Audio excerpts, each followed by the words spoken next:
This is PJNET.TV, and this is my perspective and comments. In this video segment of My Perspective and Comments, we cover politics, society here and abroad, and the events of the day that are shaping our nation. PJNET.TV, My Perspective and Comment, coming to you with a worldview, one nation under God. Welcome to My Perspective and Comments. And again, as we have over this past year, we're going to just give a quick update on COVID, or Wuhan virus, or the China virus, or COVID-19, and what's been taking place here in the States. Still vaccines going in people's arms. We have about 4 to 5 companies that have gotten their emergency authorization from the FDA to administer these shots. What we're seeing now is that Biden is talking about, and others are saying that most likely May time frame,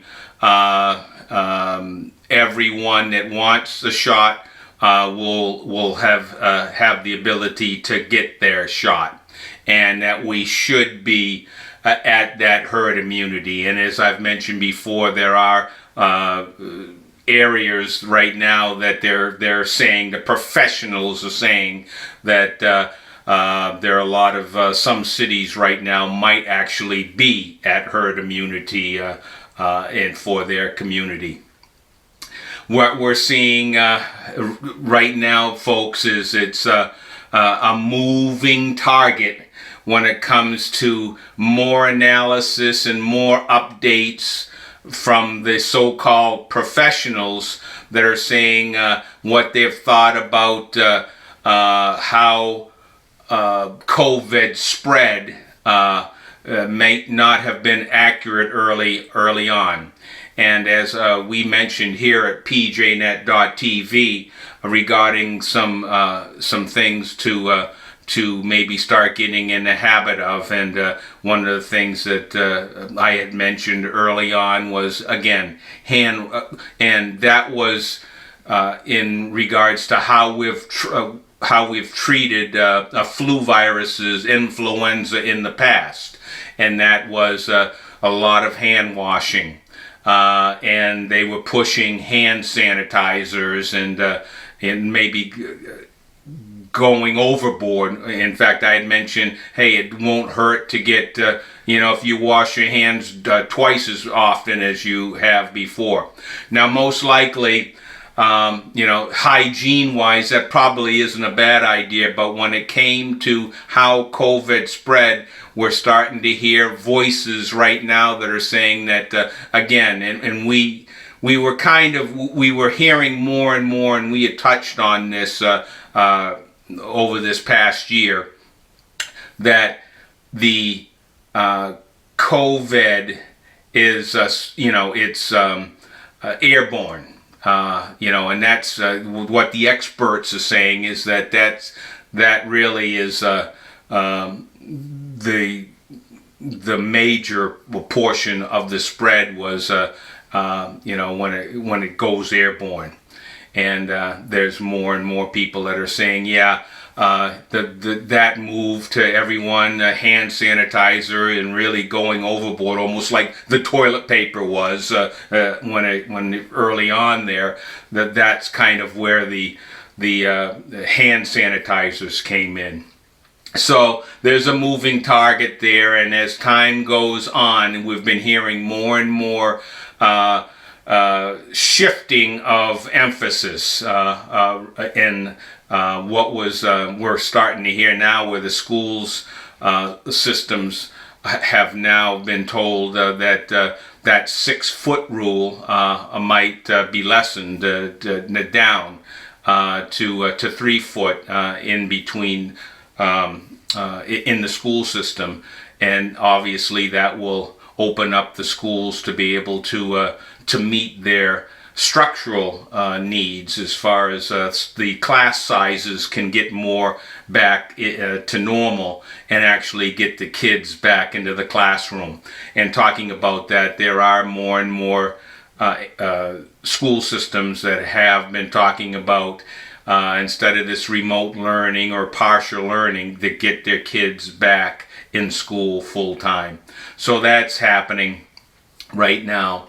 And again, we're hearing more, there are more and more tough questions coming to Dr. Fauci when it comes regarding vaccinations, when it comes to mask wearing, when it comes to when are we going to get back to life, back to normal again. And the shine that was over Fauci, more and more as these questions get asked, that shine seems to be dimming from Dr. Fauci, because a lot of the questions he's not really answering or coming up with an answer that makes any sense, that isn't contradictory. And we've been hearing more and more of that, and he's getting questioned by the likes of CNN and that side of the media, and that typically gives the softball questions, and they're even asking tough questions that he seems to be stumbling and bumbling answering. So again, Fauci has been on every side of the issue, and I'm not surprised at what we're seeing coming out of Dr. Fauci as of late. When it comes to New York, well, again, and this Andy Cuomo still has still got a fire under him, and more and more things coming out about Andy. And in fact, yet another person has come forward, another woman has come forward with accusations against Andy Cuomo. So the pressure still seems to be there, but he has a way of skating, and the amount of outrage and pressure for him to step down has kind of subsided at this point. But we'll see what happens over the next 3 to 4 weeks. But what is happening is that we have some announcements here, or at least one official announcement. The first unofficial is that Andrew Giuliani, who's the son of Rudy Giuliani, is thinking of throwing his hat in the ring for governor for the 2020 election in New York. Cuomo's up, and so Rudy Giuliani's son Andrew is considering throwing his hat in the ring. Who is officially said that he's going to be running is Lee Zeldin, and he's a Republican congressman here in Long Island, downstate, there in Long Island. And he announced this past Thursday that he would be running for governor in 2022. Now, when you're talking New York politics, when you talk about Republicans, Lee Zeldin and even Andrew Giuliani is more in line with the George Pataki, who was governor. He was a Republican governor, and a lot of not a far right, but more more of a liberal Republican, I guess you might want to say, or middle, kind of left of center when it comes to governing. But it's a far cry from Andy Cuomo and the far left that he's taken this state. So there are some good chances there, and that's not even to say if any Democrats are going to run against Andy. And it appears that when it comes to the Democrat side, Andy still wields a lot of power. So unless they really move forward aggressively to get the hearings going for potential impeachment. There may not be any challengers on the Democratic side, and Andy might be their guy to run once again. But I think the New York, there's more and more New Yorkers that are getting sickened of what they've heard regarding the nursing homes and how Andy, his administration tried to hide exactly what took place when it came to those deaths of the nursing home residents there. And then obviously what's been center stage as of late is all these women that are coming out accusing Andy of sexual harassment. So that's all has to play out, and if it gets to the courts and then there may be some more pressure for Andy to step down. But at this point, it's maybe a flip of the coin at this point. But he has a way of skating, and there's a possibility he might skate. Let's talk a little bit about Joe Biden, and I guess we'll start out with infrastructure. And when it comes to a Democrat, words don't really, when you think of infrastructure, what does that mean? And, what it does mean is that Joe Biden wants to spend $2.25 trillion is what he's proposed, and 5% of that actually goes towards real infrastructure spending. So if that gives you an idea of where this bill is going, can you say Green New Deal? A lot of other stuff thrown in that you'd say, wait a minute, that's infrastructure spending.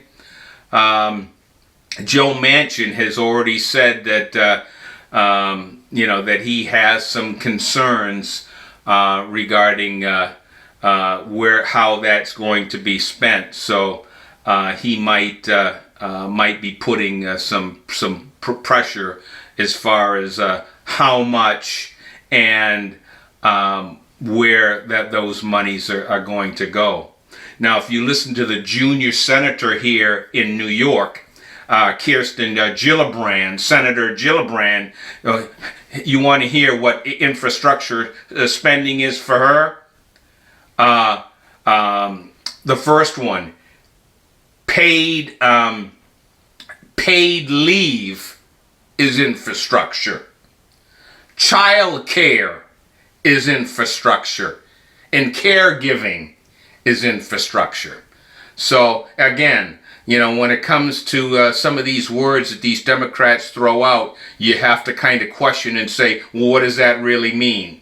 And, again, Build Back Better, Biden's campaign slogan. What does that mean? Well, I guess we do know kind of now. Take away law-abiding citizens' rights when it comes to protecting themselves. Telling the those on the southern border or Mexico and beyond, come on up. We're no limitations, open borders, come on. And they've been listening. And when the cameras get on some of the illegal aliens that are coming across, and they ask, well, why are you coming up here? Well, Joe said it was okay to come up. So it's a mess. But what we're hearing right now, folks, is that Biden's talking about plugging some of the holes and starting up construction again for completing some of the areas of the wall. President Trump's initiative and construction to get the wall. So unbelievable when Jen Psaki, that came out of her mouth, that they're talking about maybe starting up construction and completing some of those gaping holes on the southern border. Which is, look, surprising coming out, that they've changed direction. In fact, I heard that I guess President Trump had a chuckle at that. But hey, they've realized that this is a total debacle that's taking place there on the southern border, with kids in cages and all on top of one another, nobody wearing masks, and 25% or more are infected with COVID, and yet and still they have a bus ticket that takes them from the detention center and spreads them throughout the United States. And we're supposed to be in a lockdown situation, but when it comes to illegal aliens coming into the country, well, we have to overlook that. It appears from the Joe Biden administration. We're also seeing that another initiative that Joe Biden has been pushing, or actually, let me back up a step. Biden has already kind of said that from the federal standpoint, from his standpoint, he is not going to be mandating any type of COVID passport. That's off the table as far as it being pushed from the federal side. But we're already seeing some of these colleges that have already said, if you want to come back to school in the fall, you've got to have a passport and prove that you've been vaccinated. You have to be vaccinated. So we'll see if these colleges try and make their own, show us your papers before you can come on a campus. And that seems to be where they're heading right now. So Biden has said that. The latest that's been going on right now is gun laws, and the push that Biden has been pushing in that area that we've heard this week. And what we're seeing, that he wants to target what they call ghost guns, which is basically, taking in a gun, but it's all disassembled. So it's parts, and then the person gets the parts, puts together, makes a gun, basically, in general terms. So he wants to eliminate that. But what I think is more concerning right now is this red flag. And it sounds good, but we've already seen situations where, if you have a disgruntled family member who doesn't like someone, they can call and say, we have a problem here. And the possibility of having the police come in and say, we have to take your guns away for now because there's someone that has brought charges or whatever. And we've seen situations where, if a family divorce situation, and one person, one part of the husband wife has an issue, and they bring charges against the husband or the wife that they have a gun and there's a concern, and that can be used as an excuse to have the police be brought in and interjected in firearms being taken out of the home for that reason alone, to hurt the other person. So this red flag laws could really be used as a weapon, and not again. And that's a lot of what you get from the Democrats. Is it all sounds good until you see exactly how it gets enabled, and a lot of times a total opposite of, and the result does not even come close to what their so-called intention was. So there's that. I saw a tweet here, a video from Ted Cruz and Burgess and Pompeo, and I'm missing a few other ones, but they were all Jim Jordan, and they were welcoming the NRA for leaving New York because they've been trying to push the NRA out of New York for quite a while now. So Letitia James, the Attorney General there, has said that they're coming after the NRA. So the NRA has left New York, and they're based in Texas, and Ted Cruz and the other senators and congressmen were welcoming the NRA to their state. And it was just kind of funny to hear that. I mean, they were kind of tongue in cheek, great to have you here. But that's what's happening is a lot of people right now in some of these far left states are voting with their feet, and they're leaving these crazy leftist states like California, like New York, for instance. So that's taking place. Biden is, going to try and do some restrictions of guns, and there's more in that bill, but he is moving forward with some initiatives. So we'll see what the pushback looks like, and how this will be poised with some people like Joe Manchin there, and what he might have to say and how he might vote regarding a gun alteration or gun legislation.